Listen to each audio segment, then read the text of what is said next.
Hello, everyone. Thank you for coming.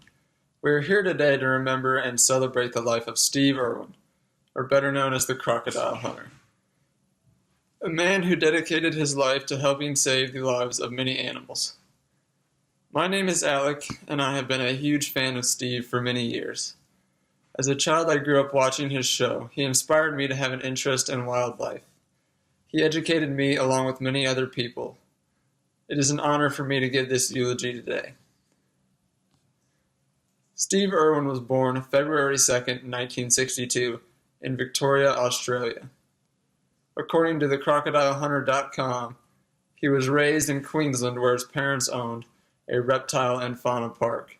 Steve would eventually meet his wife Terry there while she was visiting from her home in Oregon.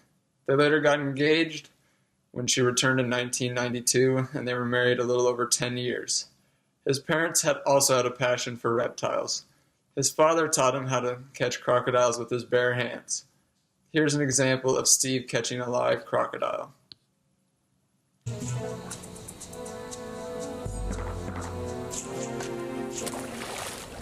Looking good.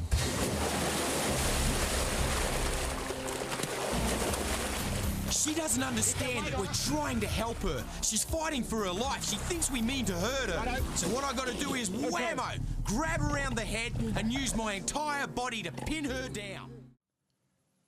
When Steve was 6 years old, he received a python as his first pet. As he got older, he began to care for the animals and began to feed and maintain the habitats at the wildlife park his parents owned. This is where his love for animals began. His passion for wildlife was so strong, he made a career out of it. He became the director of the Queensland Zoo, which was formerly the Beerwah Reptile and Fauna Park. He later became the host of the Animal Planet's TV show, The Crocodile Hunter. The Crocodile Hunter show brought him worldwide fame. The show aired for about 7 years from 1997 to 2004. Steve worked with the government of Queensland to establish the Reptile Relocation Program. This program moved crocodiles and other reptiles that were dangerous to citizens to a habitat where they were safe.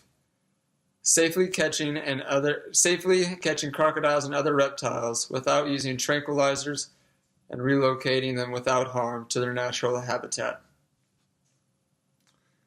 Steve also had a passion for educating people about these animals. Steve put it best in his own words when he said, "I believe that education is all about being excited about something." Seeing passion and enthusiasm helps push an educational message. Throughout his life, Steve did a lot of charity work, and it was very important to him. He saw it as a way to give back and make others aware of the animals that needed help and raise money for them. According to Steve Irwin's Weebly.com, he was involved in the conservation of the Tasmanian devil, the Asian elephant, the black rhino, the cheetah, and whales. He also opened the Australian Wildlife Zoo and Zoo Hospital in 2004. They take in hurt animals and nurse them back to health and then release them back into the wild. Steve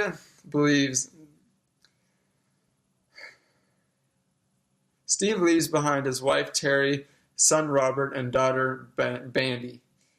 They continue to carry on Steve's work to this day. He would be honored to know that they are continuing his work. "I have no fear of losing my life. If I have to save a koala, a crocodile, a kangaroo, or a snake mate, I will save it." This is a quote from Steve that puts into perspective how important his work was to him.